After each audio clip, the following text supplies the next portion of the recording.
Halo sahabat teknik, apa kabar? Semoga selalu sehat dan diberikan kelancaran untuk segala urusan dan rezekinya. Amin. Nah, di kesempatan kali ini sahabat teknik, saya akan membahas video yang saya buat ini. Jadi seperti yang sahabat teknik lihat sendiri ya, di sini kan saya sedang melakukan pembongkaran ya. Nah, ini Fuso Factor X Euro 4. Jadi ini kendalanya, mesin ini panas dan juga air radiator cepat berkurang. Kemungkinan besar di luar sana pasti sahabat teknik ada yang nanya kan, kenapa kok Fuso Factor ini secepat ini udah lakukan pembongkaran mesin kan? Sebenarnya mesin Fuso Factor ini enggak kita lakukan pembongkaran semua ya. Jadi di sini kan saya hanya lakukan pembongkaran bagian atas. Nah, karena kan ini overhead ya. Jadi kita semi aja ya kan. Kita lakukan penggantian pada gasket cylinder head ya. Sebenarnya banyak faktor ya penyebabnya ya untuk kerusakan seperti ini nih. Kenapa kok bisa rusak seperti ini? Sedangkan unit Factor Euro 4 ini kan masih baru ya. Yang jelas unit ini kerjanya 24 jam. Sahabat teknik kan tahu sendiri ya, manusia aja bisa capek kan, apalagi mesin ya, kerja 24 jam. Ini mobil 24 jam kerja, hanya ganti driver mungkin baru istirahat ya. Tahu sendiri lah ya, kalau misalnya di daerah tambang kayak gimana kan, hanya ganti driver baru mobilnya istirahat ya.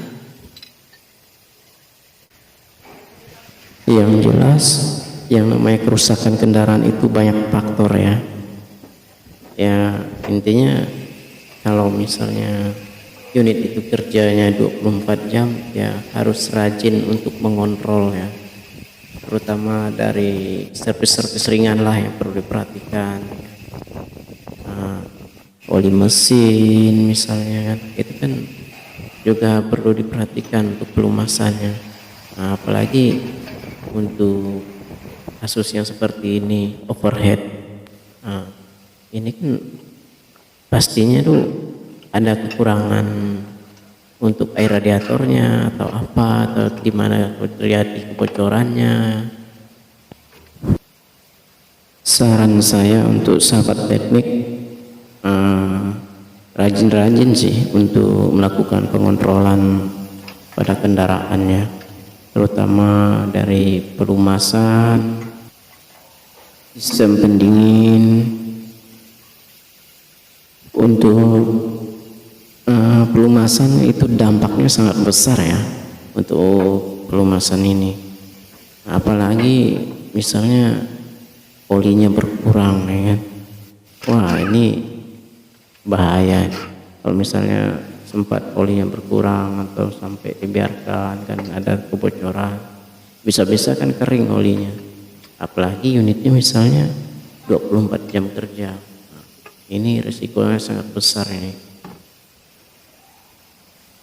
Nah sobat teknik, untuk kasus yang saya tangani ini ya, ini kan overhead, jadi mobil ini air radiatornya sering berkurang ya. Kemarin saya lakukan pengecekan satu persatu ya. Jadi saya cek water pumpnya apakah ada kebocoran kan. Biasanya kan yang saya dapatkan kan biasa area water pump ya, biasa di area selang atau cek atau klem itu kan kendor misalnya, itu kan bisa menyebabkan kebocorannya. Nah itu yang perlu diperhatikan juga ya. Juga kita perlu perhatikan di bagian atas case yang di termostat ya, apakah ada kerenggangan untuk gasketnya kan. Nah, itu ada beberapa poin lah yang perlu kita perhatikan. Intinya kasus seperti ini nih, satu persatu kita cek, kita pastikan dulu kan. Terus keamanannya yang lain tuh dipastikan tuh tidak ada terjadi kebocoran.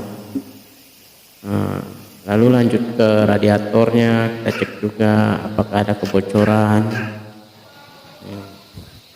Nah, yang paling fatal nih ya, biasanya enggak kelihatan ya. Biasa juga oli coolernya nih. Di oli cooler itu kan sebenarnya banyak o-ring ya di dalamnya. Ini yang perlu waspadai juga ya, karena kalau udah terjadi kebocoran di dalamnya, kita kan enggak tahu.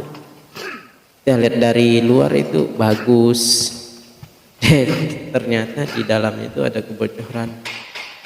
Lalu bagaimana cara melihat ada kebocoran pada oli cooler ya? Sebenarnya mengetahui kebocoran oli cooler itu cukup rumit juga ya, karena kan memang harus dibuka ya. Tapi biasanya sih saya lakukan pengecekan yang ringan-ringan dulu ya. Contohnya kita cek ya stick olinya ya, apakah ada air. Nah, seperti di video ini ya, ini kan covernya udah bercampur air ya, jadi oli itu udah seperti susu ya.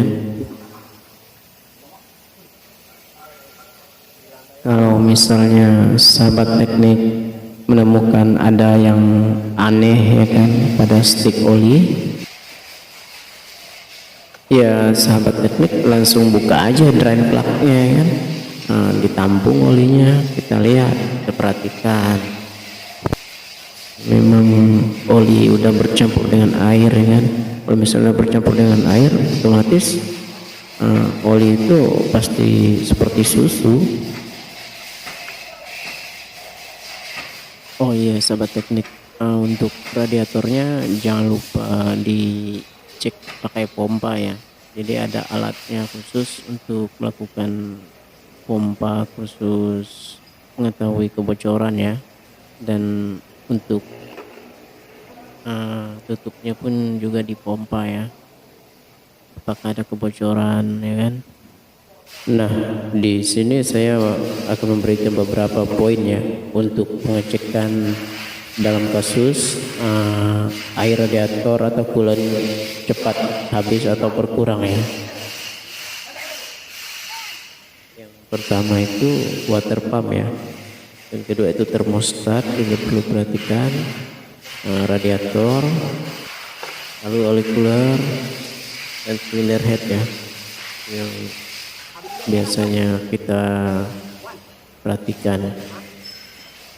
Nah, untuk yang pertama water pump itu perlu kita lihat itu untuk pemasangan water pumpnya sendiri ya, apakah gasketnya rusak atau memang kesalahan pemasangan ataupun sealnya ya. Dan untuk termostat sama ya, dia kan ada gasket juga. Nah, itu kita perhatikan juga apakah ada kerenggangan ya. Dan untuk radiator sendiri itu kita lihat juga apakah ada keretakan pada sirip-sirip radiatornya atau memang ada kebocoran yang lainnya, apa kena batu atau apa ya kan. Dan untuk oli cooler itu kita perhatikan juga kesalahan pemasangannya atau gimana. Nah, dia kan juga ada gasketnya sama o-ring-o-ringnya. Dan untuk silinder head itu gasketnya yang sangat fatal ya apabila terjadi kerusakan. Dan untuk gasket silinder head sendiri yang perlu kita perhatikan juga pada saat kita perakitan atau pemasangan ya. Jadi untuk baut-baut silinder head itu memang harus kita momen ya, sesuaikan standar pabrik. Nah, jangan sampai ada terjadi kekendoran baut, ya kan? Itu fatal sekali itu. Kalau misalnya terjadi kekendoran baut, bisa jadi headnya pun bengkok ya, atau melengkung ya, akibat panas, ya kan? Apalagi unit misalnya kerjanya 24 jam. Dan tidak kalah pentingnya sahabat teknik, pada saat pembongkaran cylinder head juga benar-benar harus diteliti ya. Ini di area valve. Jadi biasanya di area valve itu terjadi keretakan ya, yang diakibatkan overhead tadi ya. Karena kalau udah overhead nih dampaknya banyak ya. Nah jadi hati-hati. Oh iya sahabat teknik, sebelum kita melakukan pembongkaran jangan lupa lepas min aki ya, karena takutnya ECU-nya rusak.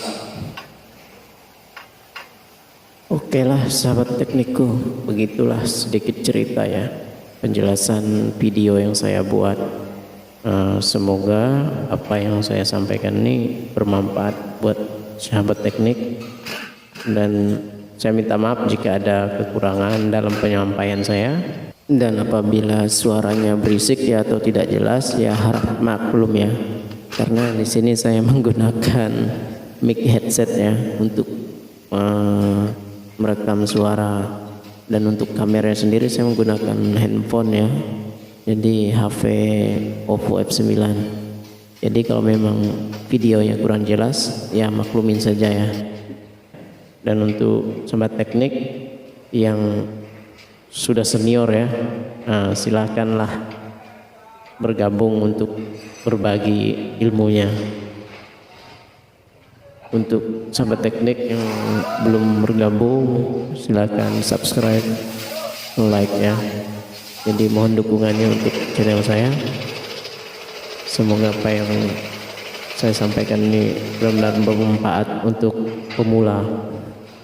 Semangat terus untuk mekanik pemula, jangan menyerah untuk mencari ilmu ya.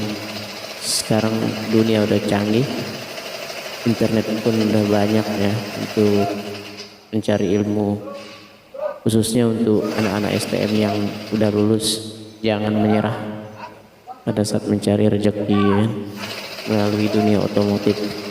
Oke sahabat teknikku, sekali lagi jangan lupa dukungannya untuk channel saya. Semoga benar-benar bermanfaat untuk mekanik pemula ya. Terima kasih yang sudah bergabung. Silahkan tonton video ini sampai selesai, jangan di skip agar tidak gagal paham ya proses pembongkaran cylinder head untuk reserve baterai.